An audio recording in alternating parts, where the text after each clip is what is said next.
Eu cumprimento os irmãos com a paz do Senhor Jesus, graças a Deus, irmãos, sejam bem-vindos. Hoje a gente vai dar início à nossa aula sobre as testemunhas de Jeová. Na introdução, o que é que nós temos? A gente tem que as testemunhas de Jeová é uma das religiões que surgiram ali no século XIX, ou seja, no século XIX surgiram diversas denominações religiosas, principalmente ali na América do Norte, né? E as testemunhas de Jeová foi uma delas.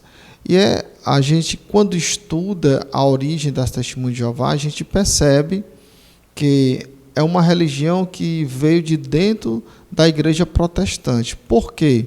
Porque o Russell, que foi aquele que deu origem, né, hoje conhecido a testemunha de Jeová, ele era filho de protestante presbiteriano. Então ele vai romper com a sua religião vigente naquele momento, né? E vai dar origem aí às testemunhas de Jeová. Então, o que a gente vai perceber? A gente vai perceber que as testemunhas de Jeová, ela vai adquirir a sua própria história, ela vai gerar a sua própria história. E a sua história, ela começa justamente com o Charles Taze Russell, né? Porque ele vai introduzir doutrinas estranhas naquele momento, que não era comum, e ela vai se diferenciar de todas as denominações daquela época, né? Então, aqui há uma figura da pessoa de Russell, né?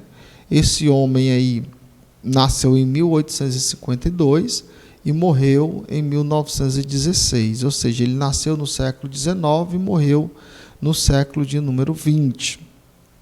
Então, o que a gente tem a respeito do Russell, né? O que nós temos é que ele, quando ele sai da religião protestante, no caso a presbiteriana, né?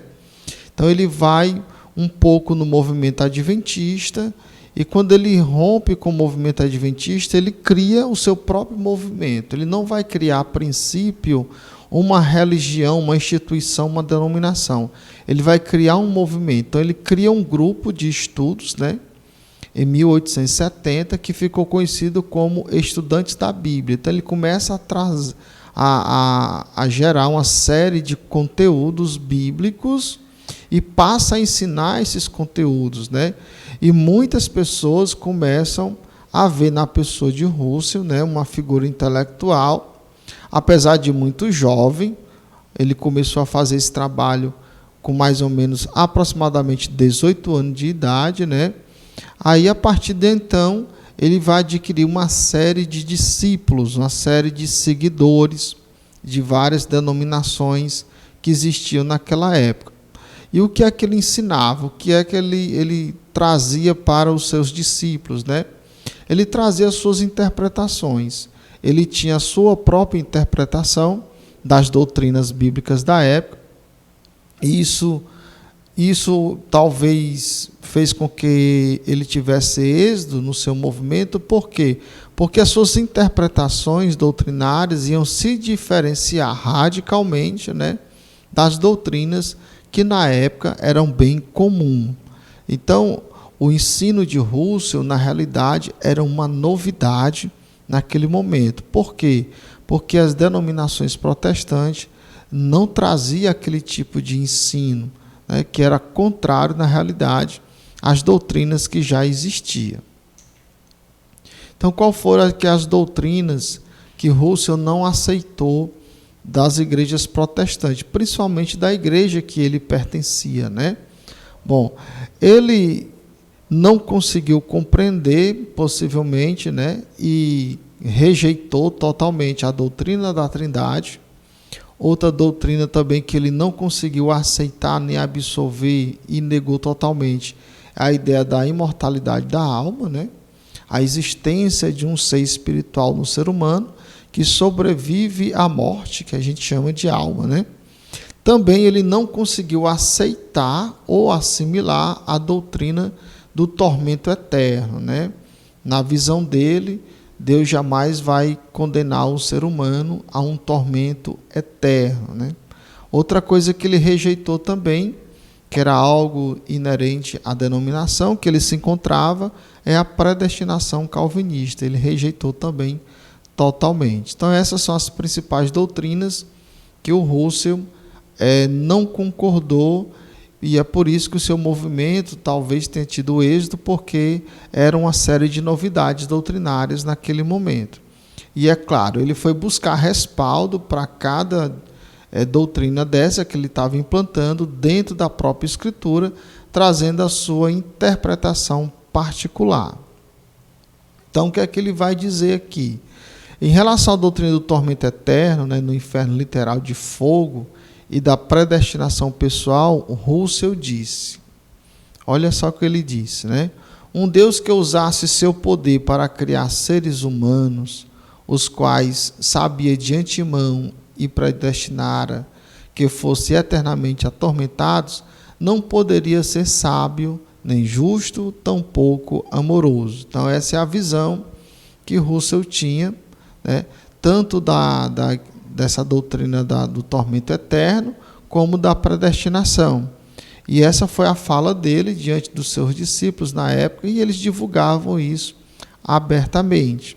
Então ele não conseguiu, algumas doutrinas ele não entendia, por isso rejeitou, outras é porque ele realmente se posicionou contra, baseado em um princípio aí de um Deus amoroso, O grupo aí de estudos, de Russell, ele prosperou, ele cresceu, e logo esse grupo aí aclamou, a pessoa de Russell como pastor.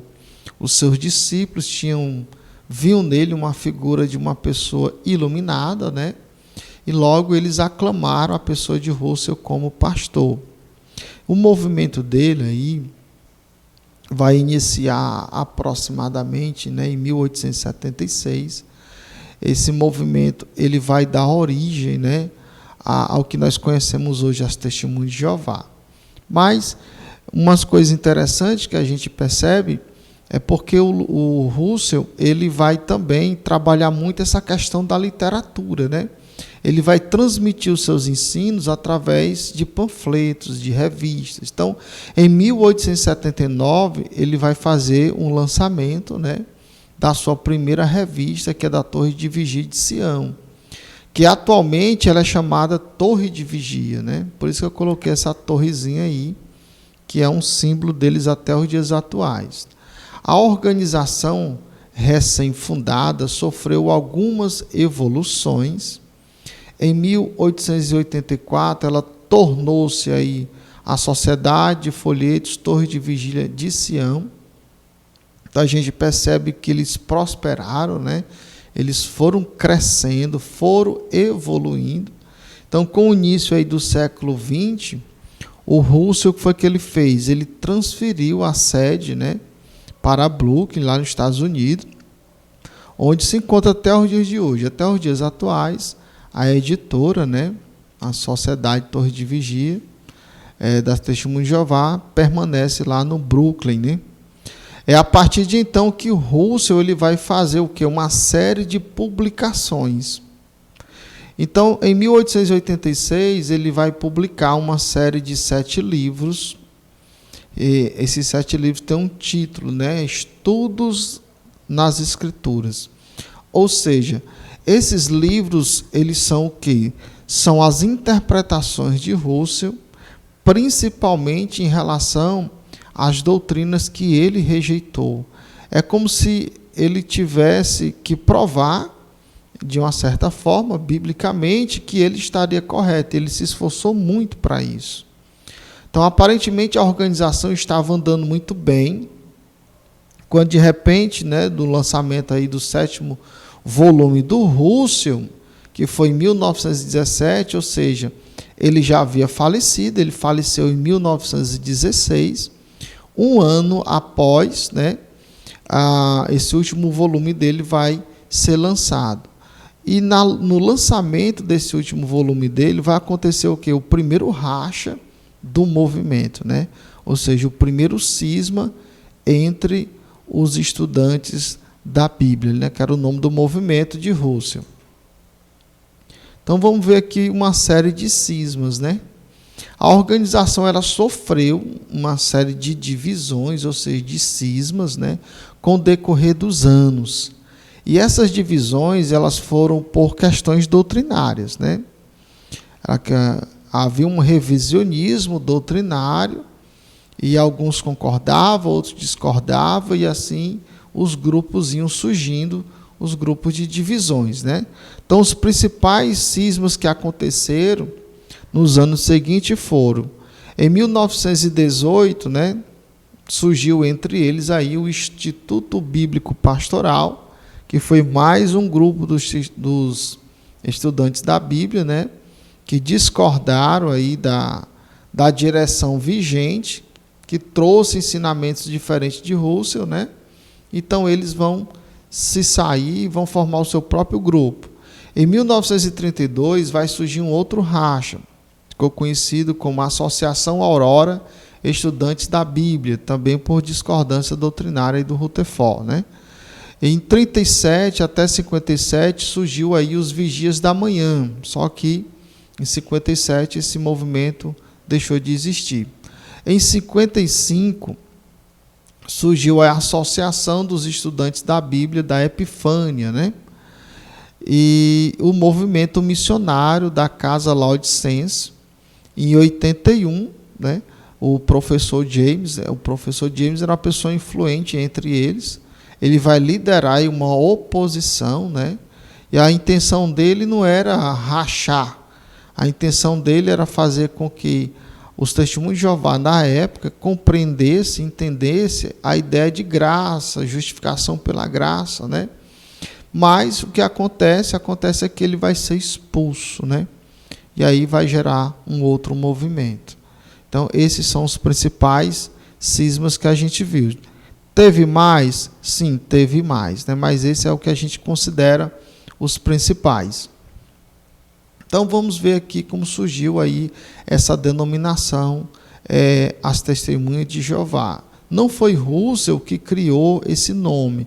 O nome que Russell deu ao seu movimento, que não era uma instituição, foi Estudantes da Bíblia, né?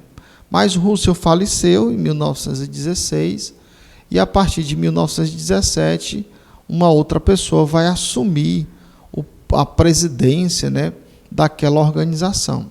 Então, esse nome ele vai perdurar por algum tempo, né, Estudantes da Bíblia, mas em algum momento ele vai ser mudado. Então, esse nome ele vai surgir quando? Ele vai surgir em 1931, e quem vai colocar o nome vai ser o segundo presidente, né, da organização, ou seja, a pessoa que substituiu a pessoa de Russell, que é o Rutherford. Ele nasceu em 1869, faleceu em 1942. Ele foi um grande administrador, ele era um cara formado em direito, era juiz, e foi ele que criou os métodos de missões, né, que até hoje a organização pratica, né, aquela ideia de evangelizar de porta em porta. Até então, esse método não existia dentro dos estudantes da Bíblia, o movimento de Russell. Então, quem vai criar esse método evangelístico aí é o Rutherford, né? E é claro que isso vai ter uma razão também. Então, o Rutherford, ele escreveu mais de 100 livros, né? Mais de 100 literaturas, né?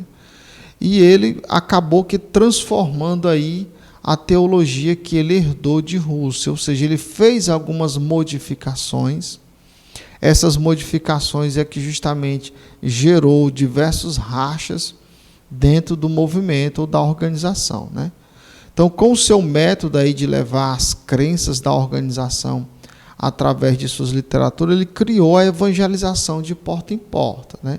Então, ele cria as literaturas. Essas literaturas vai trazer a sua interpretação doutrinária de vários assuntos bíblicos e contradizendo muitos deles aquilo que Russell já tinha estabelecido, né? Então, ele vai pegar os estudantes da Bíblia, né?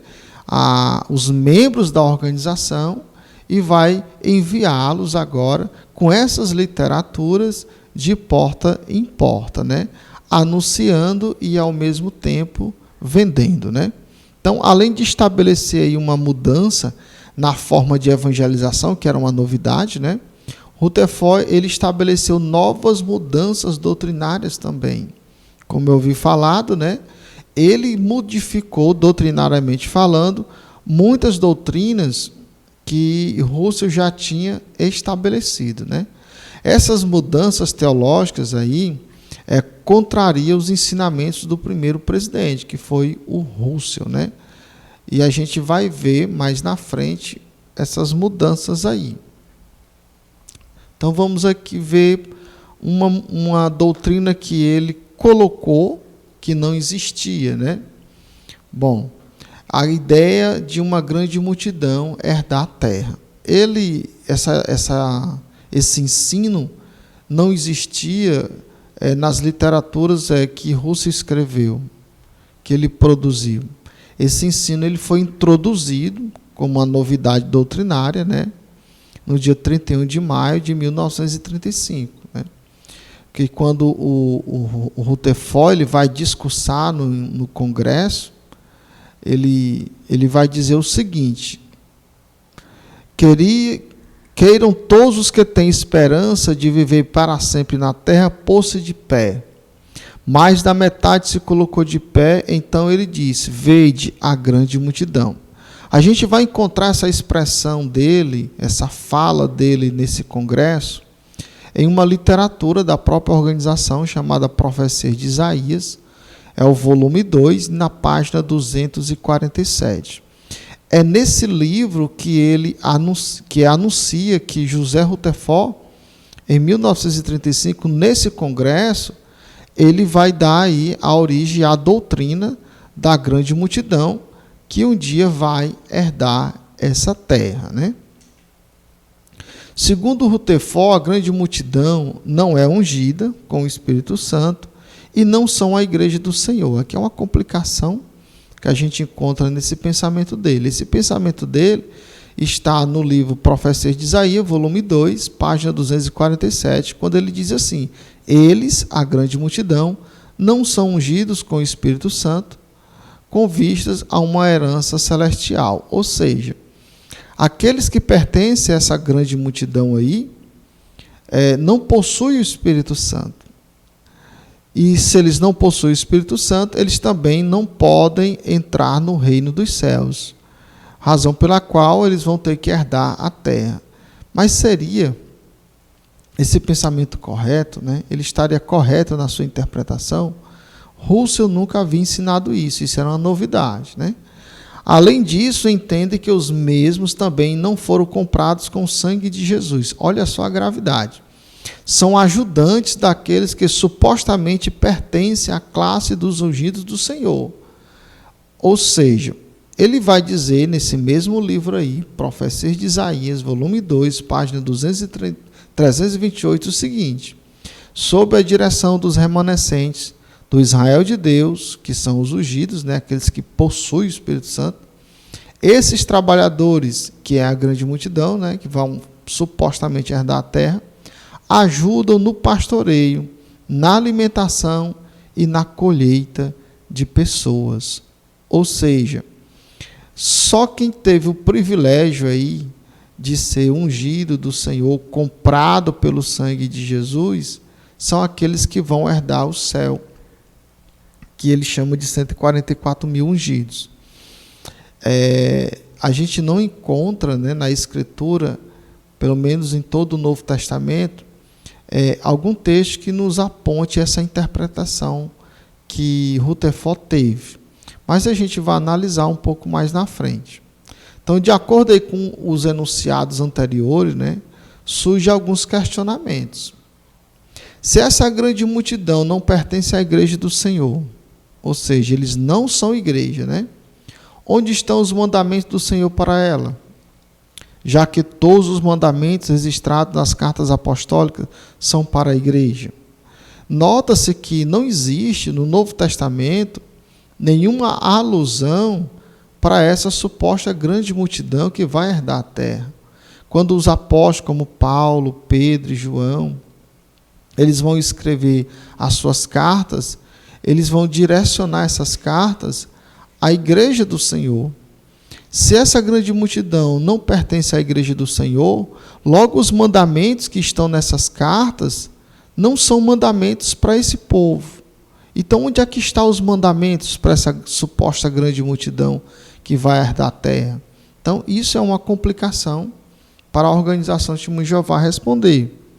E se essa grande multidão não foi comprada com o sangue de Jesus, logo não são sacerdotes de Deus. Então, a quem ela ministra? Essa grande multidão ministra culto a quem?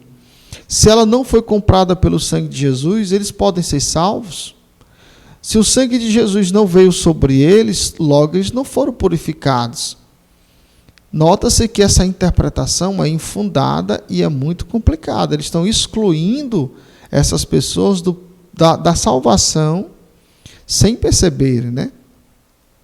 E se essa grande multidão não foi ungida com o Espírito Santo, então ela não possui o Espírito Santo? E se não possui o Espírito Santo, então não é uma multidão composta por filhos de Deus?